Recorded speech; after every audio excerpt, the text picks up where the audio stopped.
Hello everyone, আসসালামু আলাইকুম। স্বাস্থ্য বার্তা পেজ থেকে আমি ডক্টর গোলাম মাসুদ মৃধা আমার ভুবনে সবাইকে স্বাগত। আমরা দৈনন্দিন জীবনে অনেক স্বাস্থ্যবিধি লঙ্ঘন করি, অনেক খাবার খাই যে খাবারগুলো আমাদের শরীরের জন্য খুবই ক্ষতিকর, বিশেষ করে কিডনির জন্য খুবই ক্ষতিকর।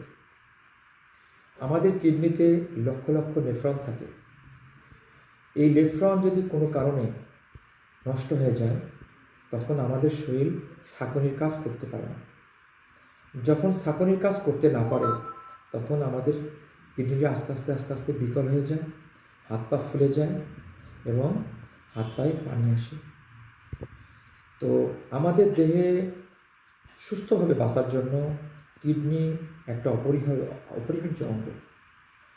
এটাকে সুস্থ রাখতে আমাদের কিছু নিয়ম মেনে চলা খুবই জরুরি।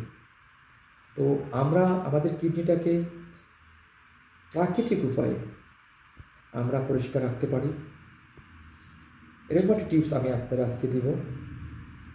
আপনারা আদা, বিটরুট, তরমুজ, রাজমা, কাঁচা হলুদ, অ্যাপেল সিডার ভিনেগার, লেবুর রস, ধনেপাতা ও সামান্য পরিমাণ